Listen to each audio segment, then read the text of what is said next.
Žolinė ženklas, kad vasara baigėsi. Vasara nušviesino plaukus, praskaidino akis, pailsino galvas, bet toli gražu neišgelbėjo nuo ne vienus metus nepadarytų darbų. Labas vakaras. Tarptautinis greitkelis nuo Prahos per Varšuvą, Marijampolę, Kauną, Panevėžį, Rygą, Taliną ir keltų iki Helsinkio ruožą nuo Varšuvos iki Talino vadinamas Via Baltica. Via Baltikos ruožas Lietuvoje šiandien vadinamas mirtininkų keliu. Vien šią savaitę šiame kelyje žuvo 2 žmonės, o iš viso nuo metų pradžios 11. Pernai per šį laikotarpį žuvo 12. Skaičiuojama, kad kasmet Via Baltikos kelyje įvyksta apie 60 eismo įvykių, per kurio žūsta apie 18 žmonių. Apie trečdalis visų Lietuvos magistraliniuose keliuose registruojamų mirčių įvyksta Via Baltikoje. Eismo įvykių skaičius tenkantis vienam Via Baltikos kilometrui yra apie 2 kartus didesnis nei kituose magistraliniuose keliuose. Ir avaringumo rodikliai tenkantis vienam kelio kilometrui Via Baltikos kelyje yra apie 2 kartus didesni nei visuose šalies magistraliniuose keliuose. Šitą kruviną statistiką būtų galima tęsti dar ilgai.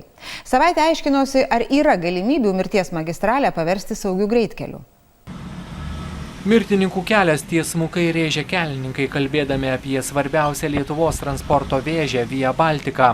O policininkai vienintelį sausumos kelią, kuriuo sunkiasvoriam transportui galima pakliūti į Europą, neišvažiuojant iš Šengeno erdvės, vadina kruvinu keliu. Tame kelyje per 5 metų laikotarpį, tai nuo 22 iki 17 žuvusių skaičius, tai vyrauja maždaug taip. O tai galim palyginti, jeigu pernai keliuose žuvo 265 žmonės, tai nesiekia 10%. Kelininkų skaičiai dar šiurpesni. Per 13 metų Via Baltica žuvo net 339 žmonės. Skaičiuojama, kad net trečdalis žuvusiųjų magistraliniuose šalies keliuose žūsta būtent Via Baltica kelyje. O eismo įvykių skaičius tenkantis vienam Via Baltica kilometrui yra apie 2 kartus didesnis nei kituose magistraliniuose keliuose. Vien šią savaitę šiame kelyje žuvo 2 žmonės, o per pastarąjį pusmetį jau 11. Policijos pareigūnų teigimu, kasdien Via Baltica pravažiuoja nuo 15 iki 20 tūkstančių transporto priemonių, trečdalis jų sunkiasvorės, o tam tikromis savaitės dienomis krovininiai automobiliai sudaro net 80% viso transporto srauto. Būtent šių susidūrimas su lengvaisiais automobiliais ir yra dažniausia žmonių žūties priežastis.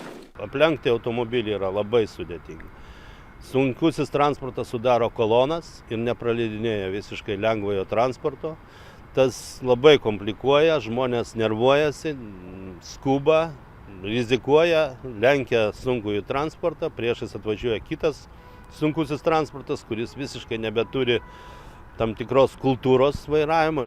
Policininkai sako, kad šiame kelyje sumontuota apie 18 stacionarių greičio matuoklių. Neseniai 5 km ruože pradėtas matuoti vidutinis greitis.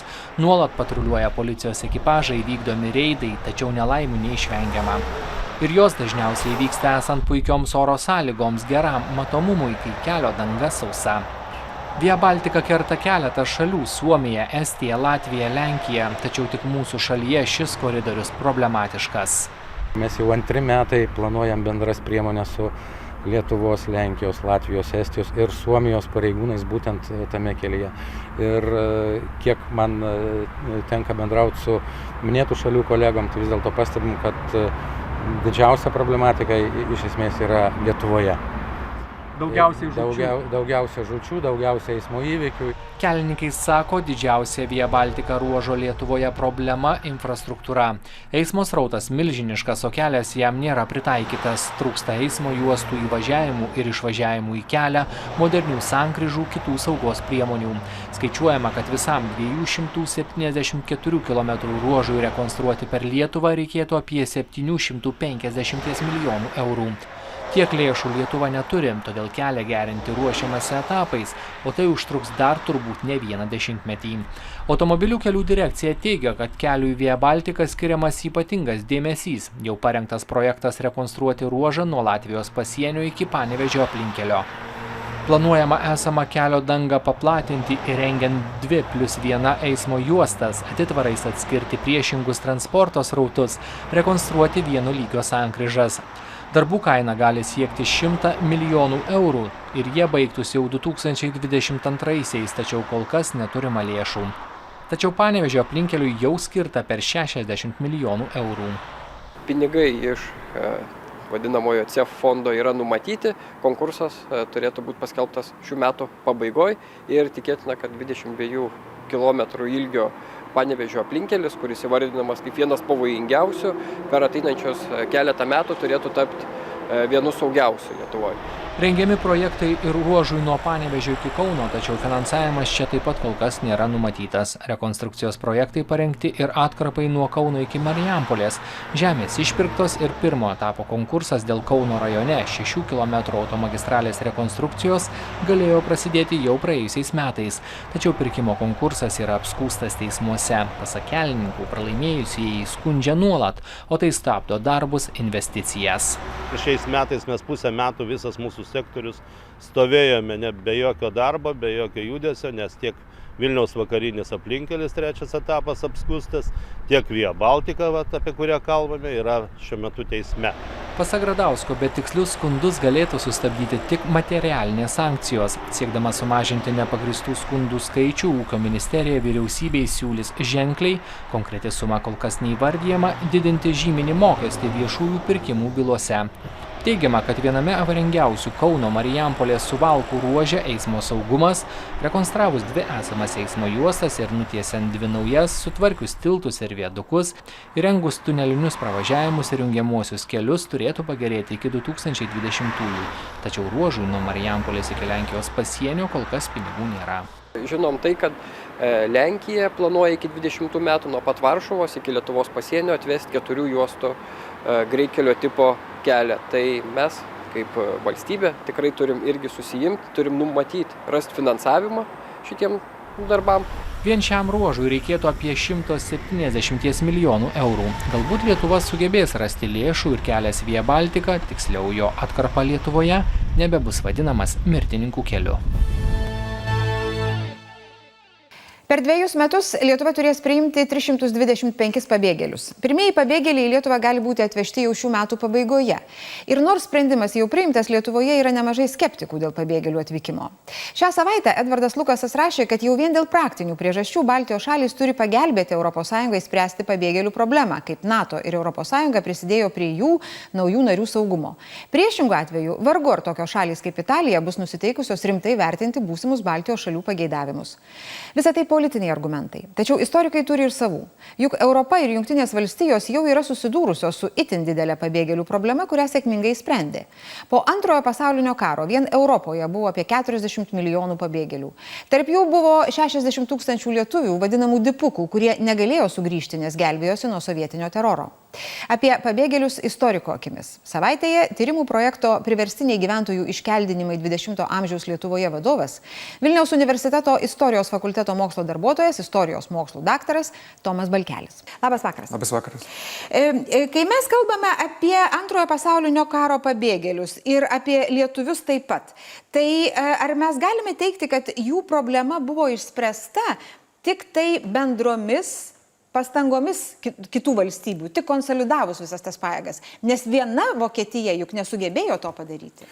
Be abejonės, ta problema buvo spręsta tik tai, reiškia, suderinus visų sąjungininkų interesus ir turiu pasakyti, tas derinimo procesas, jisai truko gana ilgai. Vis dėlto turim prisiminti, kad mūsų tie vadinami dipukai, displaced persons, jie stovyklose, DP stovyklose Vokietijoje, Austrijoje, Italijoje, jie išgyveno beveik 10 metų. Per tą laiką vyko labai intensyvūs debatai, ką daryti su jais. Vokietijai tai buvo labai didelė našta. Ne vien tik tai Vokietijai buvo didelė našta, apskritai sąjungininkai nežinojo, ką su jais daryti. Iš pradžių kariuomenė juos labai aktyviai rėmė ir taip pat materialiai ir maitino juos.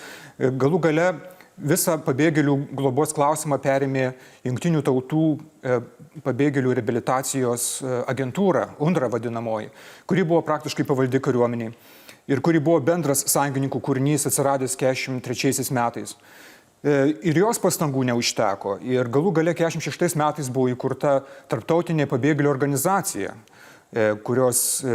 įkūrėjai lyderiai buvo amerikiečiai. Ir net tuomet vyko tam tikri debatai, nes daug šalių, sąjungininkų šalių iš pradžių bijojo, nenorėjo priimti tų pabėgėlių, kurie jiems atrodė nereikalingi, ekonomiškai nepajėgus, nedarbingi.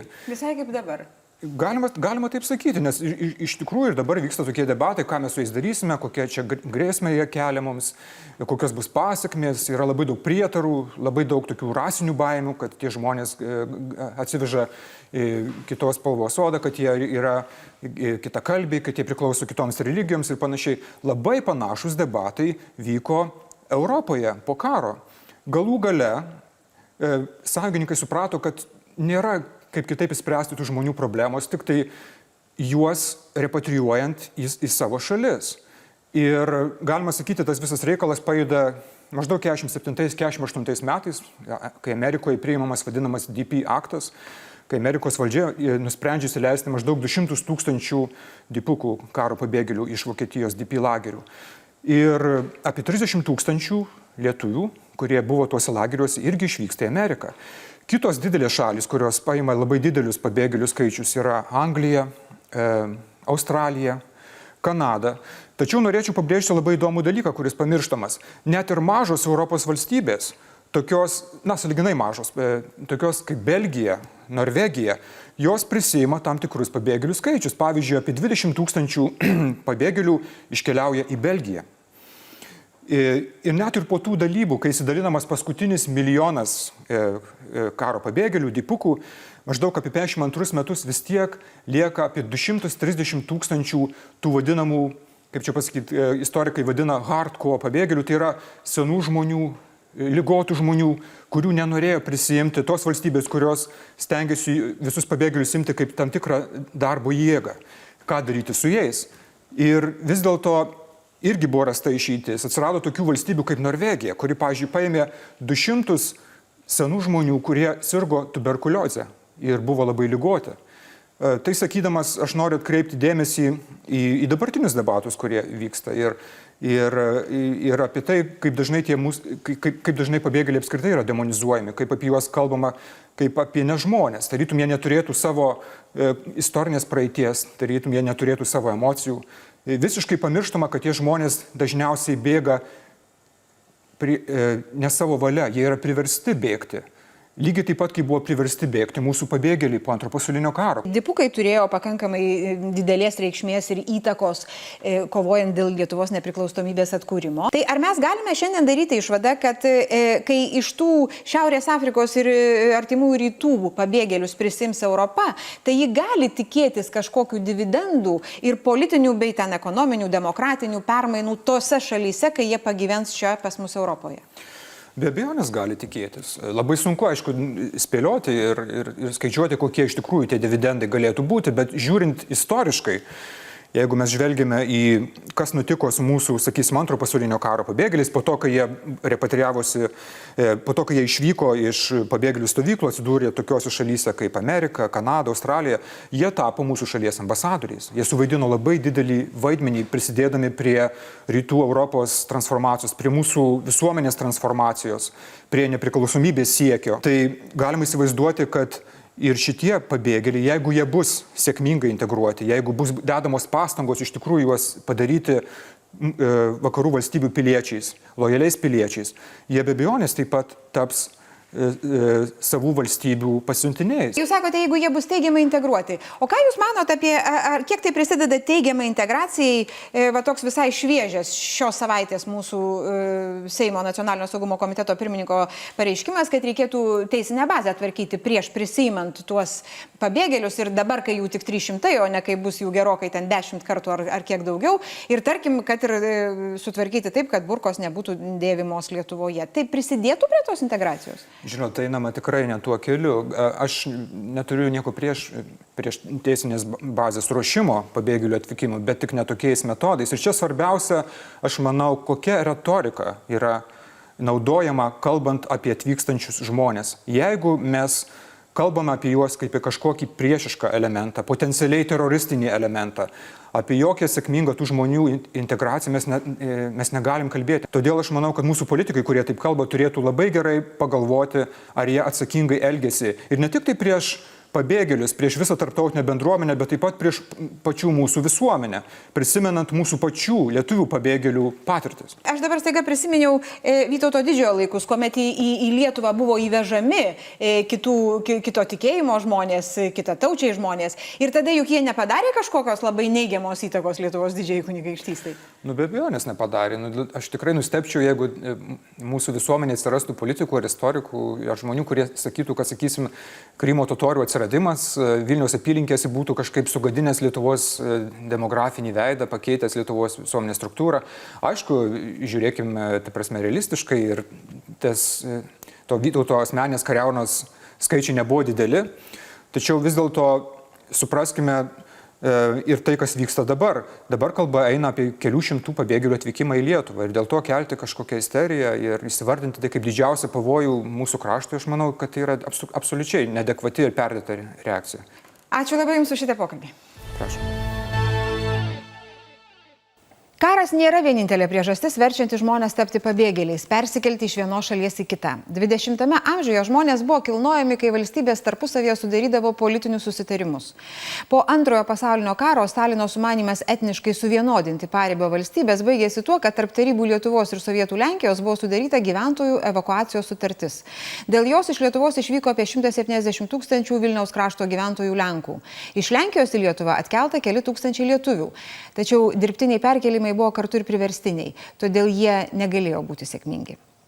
Šiandien pietryčių Lietuva taip pat turi nemažų bėdų, kenčia nuo didžiausio nedarbo, algų nesiekiančių šalies vidurkio, beveik nulinių investicijų ir kone 10 metų užmaršties, kai tradicinių valdančiųjų partijų politikams jį mažai rūpėjo. Ir šiandien visi supranta, kad daugiau delsti nevalia, metas atsigręžti į ten gyvenančių žmonės, kuriais sumaniai naudojasi viena politinė jėga. 15 km nuo Vilniaus Šalčininkų link. Nekilnojamojo turto ekspertų vertinimu būstas čia 5% ir daugiau pigesnis nei priešinga sostinės pusė, tarkim Molėtų link. Rudaminoje gyvenantis ir vienoje Vilniaus mokyklų istoriją dėstantis Vygintas pripažįsta, kad ekonominių ir ne tik problemų čia daug. Daugelis net tų pačių Vilniečių nenori keltis į Vilniaus kraštą dėl to, kad mano, ten nėra ko, nes ten pilna lenkiškų lentelių, lietuviškai nesusikalbėsi. Ir statistika ne tik Rudaminai, bet visam Vilniaus regionui negailestinga. Atlyginimai čia mažesni, nedarbas didesnis už šalies vidurkį. O užsienio investicijos užpernai buvo 9 kartus mažesnės nei Vilniaus mieste. Tad žmonėms belieka važiuoti dirbti į Vilnių. Ekspertai stebisi tokią situaciją. Mat visoje Europoje realiai regionai aplink sostinės priešingai turtingiausi. Regionas yra prie Vilniaus, prie turtingiausios Lietuvos vietos, turėtų naudotis to sostinės efektų, bet jau visiškai nepasinaudoja. Ypač žiūrint į Šalčininkų rajoną, žiūrint į tų rajonų tokius rodiklius kaip tiesioginės užsienio investicijos, tiek Vilniaus rajone, tiek Šalčininkų rajone, skaičiai yra labai minimalūs, yra labai prasti.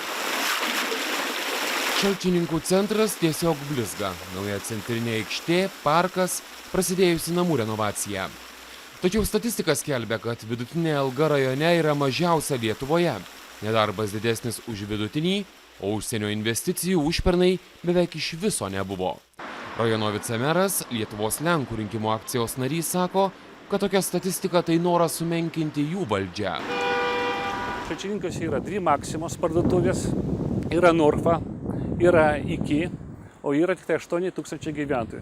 Niekada verslas nebūtų atėjęs į tokį miestelį daryti investicijos, jeigu jie negautų pelno. Tai reiškia, žmonės iš tikrųjų turi pakankamai lėšų. Tačiau panašu, kad duonos žmonės dažniausiai nusiperka už kitur uždirbtus pinigus. Pereikit per visus Šalčininkus, ar ne? Ar jūs rasit nors vieną tokį drabužių parduotuvę, normalių drabužių, aš turiu omeny, nedėvėtų? Sunku iš tikrųjų gyventi. Arba dirba Vilniuje žmonės, ne Šalčininkuose, nes čia tai darbo vietų visai nėra. Jų nėra ir Dieveniškėse, jau visiškai greta Baltarusijos sienos. Ir čia jau nei kvapo rajono centro blizgesio. Dukra auginanti Irina jau rudenį ketina grįžti į darbą Vilniuje. Reikės važinėti, ką daryti. Reikės, nes čia nėra vietų. Ir kiek laiko užtrunka kelionė į priekį ir atgal? Oi, jeigu mašina, tai nuo 1,5 iki 2 valandų į vieną pusę. O jeigu autobusu, tai vos ne pusę dienos išeina. Dieveniškių technologijos mokyklos vadovė sako tiesiai. Rajonas ekonomiškai atsilikęs, o gyventojai užsidirba ne tik Vilniuje ar rajone rinkdami miško gerybės. Pietrytinė ta siena Šalčininkų rajono, jinai ribojasi su Baltarusijos Respublika. Tai čia tų pagundų žmonėms norintiems kuom nors verstis iš tikrųjų yra, bet tai nelegalu, tai nepadeda klestėti rajonui ir galų gale nepilietina tų žmonių. O būtent nepilietiški žmonės, pasak direktorės, yra naudingi vietos valdžiai. Anot jos dabar regione esantis verslas dažniausiai susijęs su vietos valdžia. Kitaip čia dirbti esą būtų sunku. Lietuvos Lenkų rinkimų akcija Vilniaus rajone ir Šalčininkuose jau daugiau nei 20 metų realiai valdo be konkurencijos. Šito regiono didžioji problema yra tame, kad Lenkų rinkimų akcija, pirmiausia, Tomaševskio politinė jėga, yra suinteresuota tam tikrą prasme šito regiono atsilikimu, tam, kad po to šitą atsilikimą įvilkti į tos neva tai tautinės etinės įtampos rūbą, tuo manipuliuoti, žaisti tuo ir iš esmės išlaikyti savo dominuojančias pozicijas. Ekspertai pripažįsta, kad iki šiol valstybės pastangos padėti regionui chaotiškos. Dar metų pradžioje vyriausybė patvirtino siūlymus, kaip mažinti socialinius ir ekonominius skirtumus regionuose. Per 6 metus Vilniaus, Šalčininkų, Trakų, Švenčionių ir Visagino rajonams numatoma skirti per 50 milijonų eurų. Dauguma šių pinigų būtų iš ES. Prezidentė palaiko ir Seime svarstomą idėją kurti atskirą Pietryčių Lietuvos fondą, kuris būtų skirtas tik Šalčininkams ir Vilniaus rajonui. Tačiau vyriausybė sako, kad tokio fondo sukūrimas prieštarautų biudžeto sudarimui. Reikėtų kurti tam tikrą biurokratinį aparatą, tai yra fondo taryba, fondo būtų valdyba, aptarnaujantis personalas. Neaišku, kokiais principais tai būtų skirstoma. Ir aišku, dar toksai esminis dalykas matyti, kad fondo idėja yra ta, kad nuo sprendimų priėmimo būtų eliminuotos visgi savivaldybės. Vilniaus ir Šalčininkų rajono opozicija sako, kad būtent vietos valdžios ir negalima prileisti prie šių pinigų. Jie būtų skirti investicijoms pritraukti, infrastruktūrai, bendruomenėms ir lietuvių kalbai mokyti. Kai kam galbūt kils klausimas, kodėl reikia papildomų pinigų būtent Šalčininkams ir Vilniaus rajonui, juk panašios problemos daugelyje Lietuvos kaimų.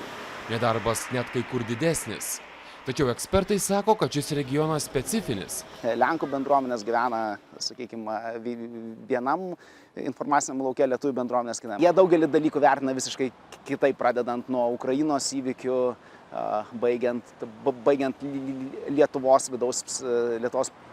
politikos vidaus sprendimais. Tai yra dvi skirtingos visuomenės, kurios gyvena po vienu stogu. Daug kalbama apie tai, kad Rusija bando didinti tam tikras takoskyras visuomenėse, neleisti, kad tos visuomenės būtų organiškos, o kad kaip tik jas būtų susiskaldytos ir aišku, jiems labiausiai ir patogiausiai kirsti per ką? Per socioekonominės problemas ir dar kai jos sutampa su etninėmis, tautinėmis.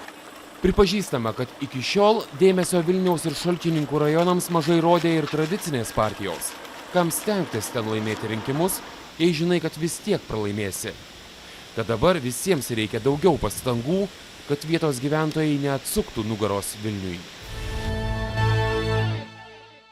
Dėl Pietryčių Lietuvos fondo skirto šiam kraštui būtinybės politikai dar ginčijasi, o štai ministrai šią savaitę jau spėjo pažerti gerų naujienų. Socialinės apsaugos ir darbo ministrė Algimanta Pabedinskienė paskelbė, kad nuo kitų metų Liepos vyriausybė pensininkams vidutiniškai 6%, tai yra iki 16 eurų didins pensijas.